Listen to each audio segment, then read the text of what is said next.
அனைவருக்கும் வணக்கம்.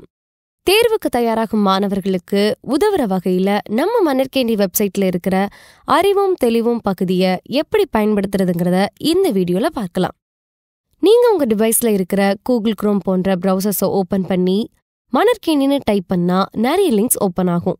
அதுல முதல்ல இருக்கிற manarkeni.tnschools.gov.in அப்படின்ற லிங்கை கிளிக் பண்ணா மணற்கேணி வெப்சைட் ஓபன் ஆகும்.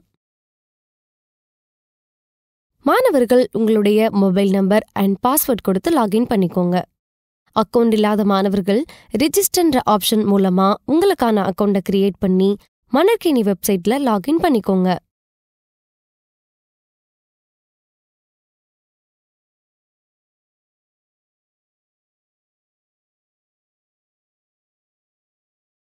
மணற்கேணி வெப்சைட்குள்ள போனதும் அதற்கான ஹோம் பேஜ் இப்படிதான் இருக்கும். ஹோம் பேஜோட மேல் பகுதியில நிறைய ஆப்ஷன்ஸ் கொடுத்திருப்பாங்க.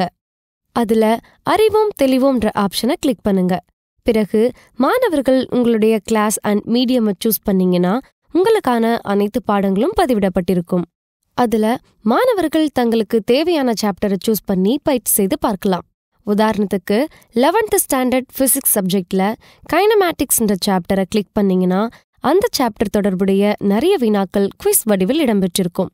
இந்த ரைட் கார்னர்ல பாருங்களேன். இந்த சாப்டர்ல 1057 வினாக்கள் இடம்பெற்றிருக்கு. நாம இங்க பாக்குறது அதுல இருக்கிற முதல் கேள்வி. மாணவர்கள் கேள்வியை படிச்சு கீழே இருக்கிற 4 ஆப்ஷன்ஸ்ல ஏதேனும் ஒன்றை கிளிக் பண்றதன் மூலமா உங்க ஆன்சர் சரியா தவறான்னு நீங்க செக் பண்ணிக்கலாம். நீங்க சரியான ஆப்ஷன்ஸ் கிளிக் பண்ணா கிரீன் கலர்லயும், தவறான ஆப்ஷன்னா ரெட் கலர்லயும் காட்டும்.